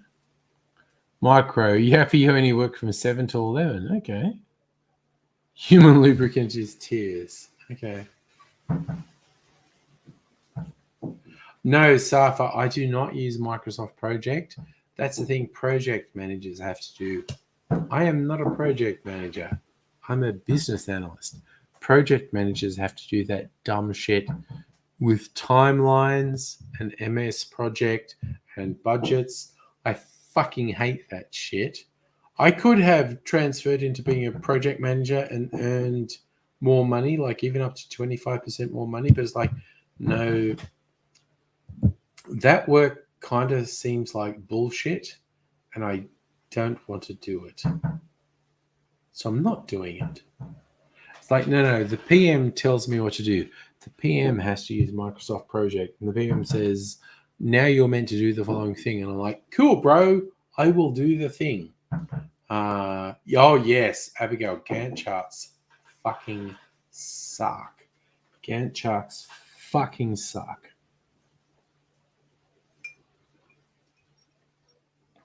So I'm the business analyst. I do not do the Gantt charts. I do not do the Microsoft project. The PM does that, and they tell me what to do. So I'm pretty sure. Okay. It's also mildly troubling that I can't remember all the cocktails I had to. I know I started with a martini. I know I finished with a Bensonhurst. The one in the middle had rye whiskey. And I'm not sure what else. Oh no! The one in the middle was the Bensonhurst. The rye whiskey. The last one wasn't a Bensonhurst. It was like a version of a Rusty Nail. It had the unexpected whiskey and the Mac liqueur. Oh! Now I feel better. Now I know what I drank tonight, and I feel better. Optical Turkey. You never understood what a project manager business analyst consultant is. Okay, my bro, I'm going to fill you in. Okay, a project manager manages a project. What a project manager is responsible for, from a purely IT perspective, you look at and go, okay, we are going to do a thing. Okay, everyone agreed we're going to do a thing. We're going to define a thing, and the project manager goes, okay, I think the thing is going to take this long to do. I think the tasks everyone involved in the thing are going to be these things, and that's what's called a Gantt chart. You work out all the things they have, and the project manager is usually also responsible for the budget. So the project manager is usually responsible for the parameters of what happens and kind of telling everyone, you're meant to be doing your thing now. Me, the business analyst, what the business analyst does is analyze what the business needs. So when someone says, I need a thing to happen, I sit down with the people who want a thing to happen and go, what do you actually want to happen? Because people often jump way too early to solution mode. They go, I think I need to implement this new piece of software. And I go, no. What are you doing now? And they go, I am doing the thing now. Okay. And I say, what are the problems with the thing now? And they go, well, the thing now sort of falls down here and here. And I go, okay, in the future, what is the bright and shining future where all the problems you have today won't happen? And they go, oh, well, in the bright and shining future, I will do this, this, this, this, and this. And I go, okay, so I now know current state. I know the desired future state for a bright and shining future. What I'll do is now work with you and define all the things that need to change from current state to reach future state. And then technical people will implement those changes. That probably made no sense at all, but that's what it is. And Abigail, I agree, MSXS is a war crime? Definitely. That's Microsoft's database, and it creates far more problems than it solves.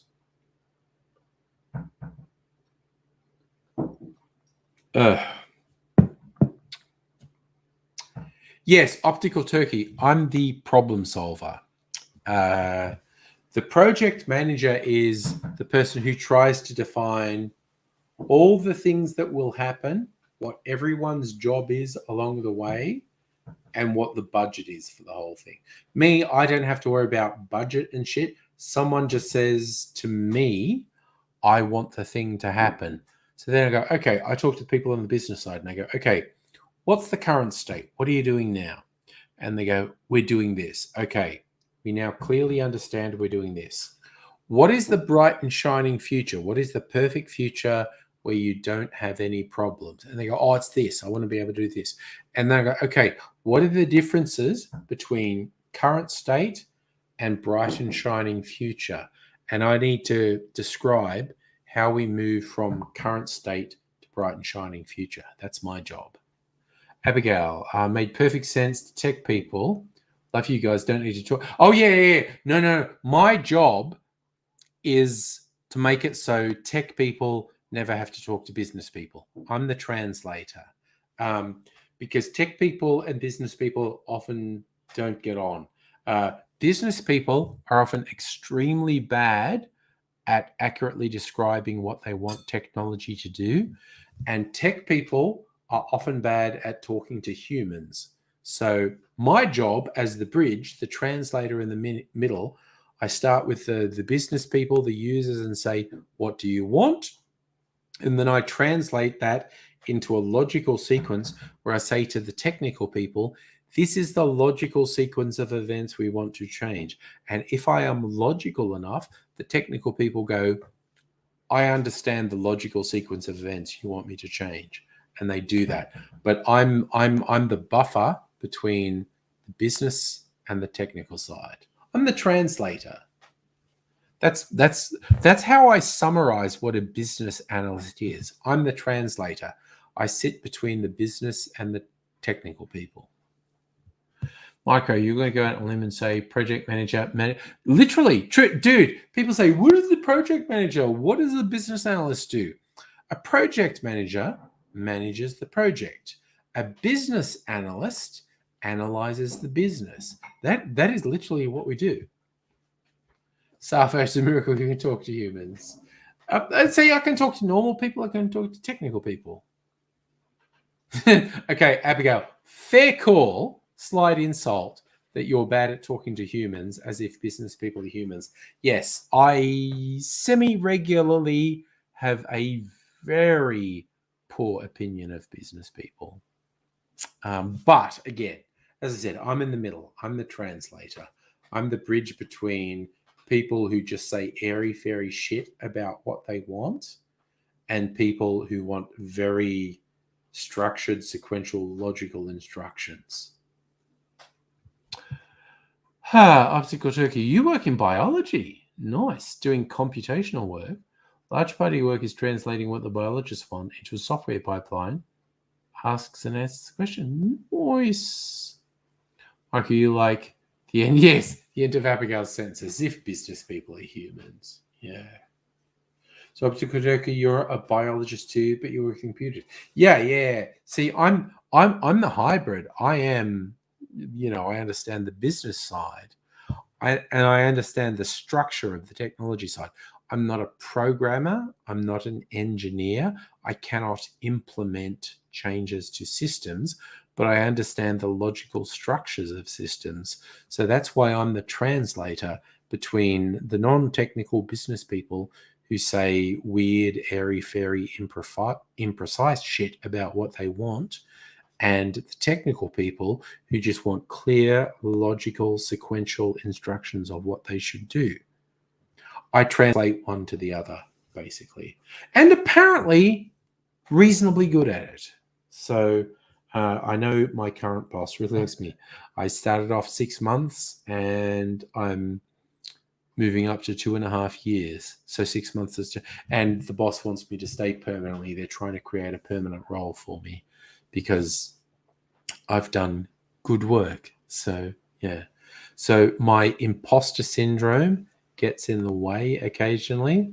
And when people say, what's imposter syndrome? My best illustration of imposter syndrome was a very old Far Side comic, Gary Larson's Far Side from...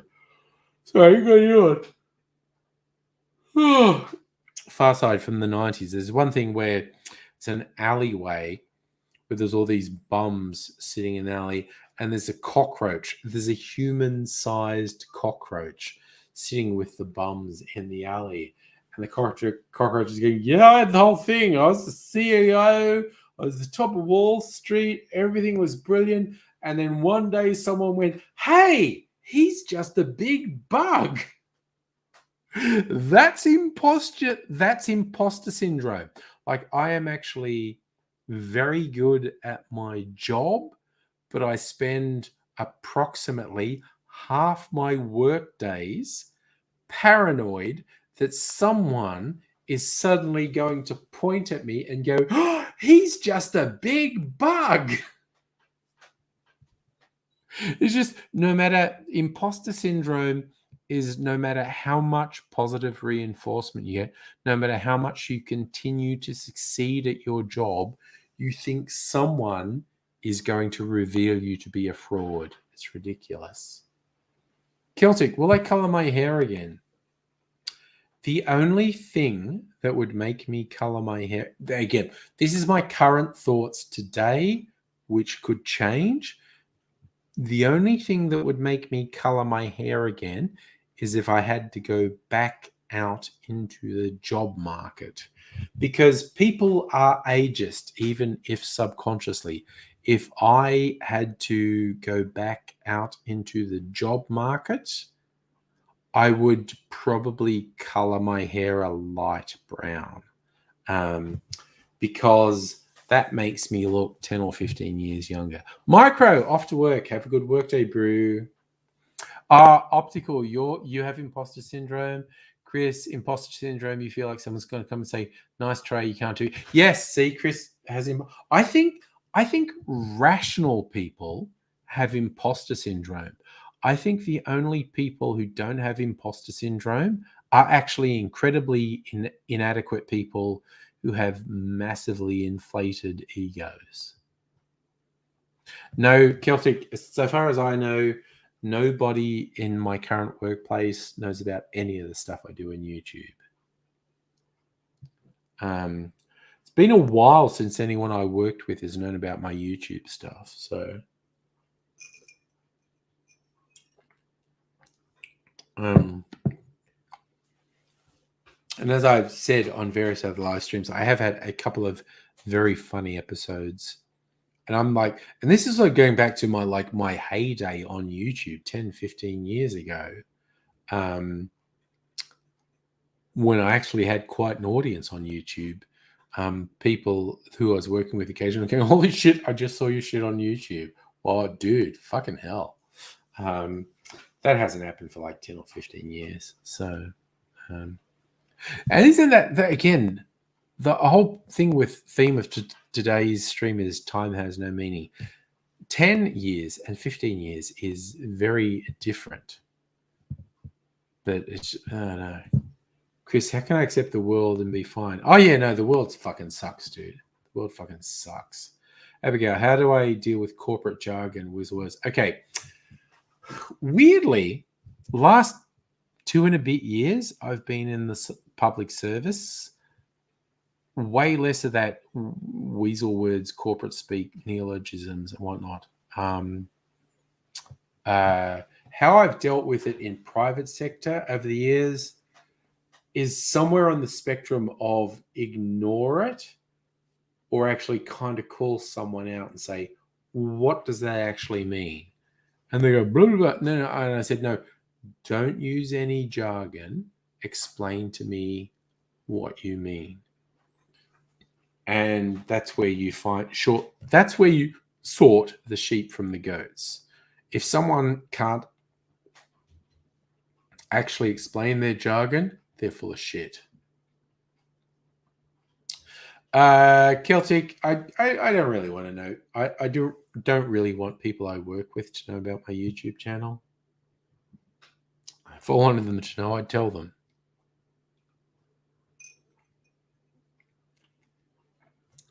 Part of the reason I stopped doing the angry shouty videos is because we're moving towards this job potentially turning into a permanent job. And that's like working for the public service. And I could just fucking see someone, if I was like permanent with the public service, I could just see someone going, I found this stuff he did on YouTube where he shouts and swears and is angry and he scares me and I can't work with him because he's scary and threatening. Because I've dealt with fuckwits in the past and I could just see some fuckwit pulling that shit. The other reason I don't do the angry shouty videos anymore is it's literally COVID. COVID was weird and fucked up and changed the world. And about 2 years ago, it stopped feeling worth it to me. All I was making videos about were Trump and COVID. And they both felt fucked and negative. And so I just started doing the live streams as like a sanity saver for everyone, including myself. And I have not really had much desire to go back to doing the angry stuff. It's like, it was cool when I did it. It was fun. It's almost like, you know what? It was a product of its time. And that's done, and the time has passed. I don't need to do it anymore. In terms of creative outlets, I have my cocktail channel. That's the pre-recorded videos I do now. I enjoy doing that, and that's fun, and that's kind of positive. I just don't want to do the angry, shouty, sweary stuff. Every now and then a thing happens, and I go, oh, you know what? I could do an old school angry video about that. But I just don't want to, because, and I've explained this multiple times, in terms of doing that stuff, there is basically no upside for me. I'm not going to make money. I'm not going to be a huge YouTube superstar shouting and swearing. And there is significant potential downside. Mainly what I was saying, that someone, when I'm trying to do a full-time job, someone going, I saw him on YouTube and he shouts and swears and I'm too scared to be around him. I don't want to be around him. And me having to fucking deal with HR. So that whole sort of angry video stuff, summary is I see no upside and I see a significant potential downside. So why the fuck would I do it? I used to do it as a creative outlet. I have a completely different creative outlet now with my cocktail videos. And I really enjoy doing the live streams. I enjoy doing the live streams and interacting with. And as you know, every now and then, like a troll will come into the chat and I'll fucking lose it and I'll have a big spray. So I'll do the angry stuff, every now and then. But yeah. Safa, could I do Biden's favorite cocktail? Ugh, Biden's just such a fucking clown, honestly. Invisible Chicken, when you do karate, everyone's learning by watching. So basically, none of them could explain what they're doing or why. That's interesting.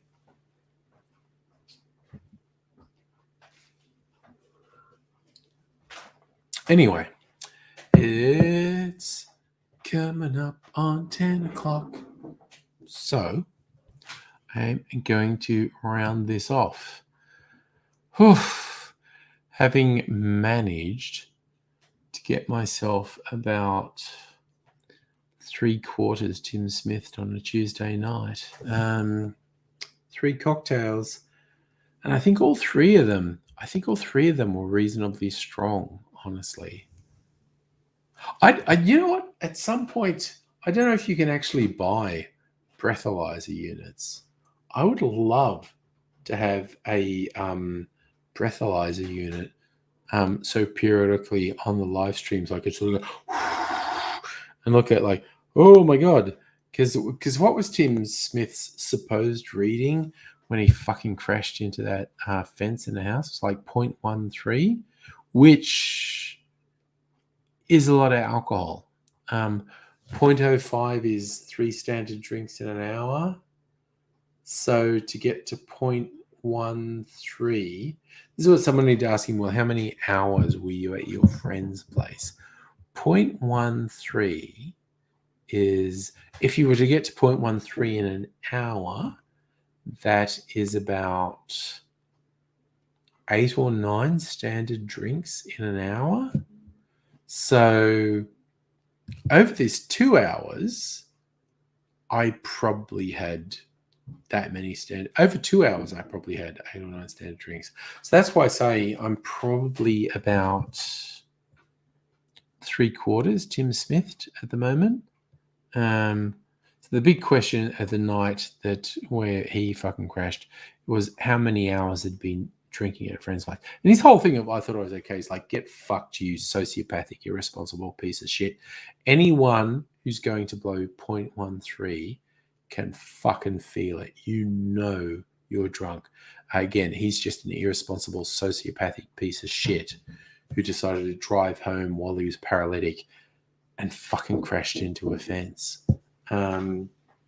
So, yeah, if you look at, if he had been at his friend's place for 2 hours, he would have had at least 10 standard drinks. If he'd been there for 3 hours, he would have had at least 13 standard drinks. So he's going to have some wine. Okay, if you were being generous and excessive with your wine, because most people, when they pour themselves wine, actually tend to be pouring themselves at least 2 standard drinks. They go like, that's a drink. No. You fucking poured yourself very generous. Most people would pour themselves at least 2 standard drinks with a glass of wine. So, for instance, if he'd been at his friend's 2 hours, he had at least 5 glasses of wine. And any responsible person knows, I've had five glasses of wine, I'm fucked. If he was there for 3 hours, he had at least 7 glasses of wine. And again, same deal. If you drink that much and you are at all responsible, you know you're pissed. But he's a fucking sociopath. So he didn't do it anyway. And yes, Justin, I agree. You can buy breathalyzers, not as accurate as police ones. But it would be kind of be fun to sit here in the streams and go, motherfucker, I should stop drinking. I'm Tim Smith. I'm absolutely Tim Smith. Anyway, I am going to go to bed now. I thank you, wonderful people, for joining me on this night. I have enjoyed your company. Tomorrow night, I will be watching some stuff with Mrs. Angry. I will not be streaming tomorrow, but then we get into Thursday and Friday. I'll be streaming. Saturday night is date night. I won't be doing a stream on Saturday. But who knows? Thursday and Friday, they're pretty wild and crazy nights, honestly. So we'll see what happens. But anyway, you all take care. I'm going to be reveling in tomorrow is a cooler day as well. And if the motherfuckers do not fix my air conditioning by Thursday, I am going to have the shits, because by Friday it's going to be starting to get hot again. So I will be in a bad mood again. We shall see what happens. So you all take care. I'll see you another day. Yeah, I don't know what's doing next. Anyway, maybe on Thursday.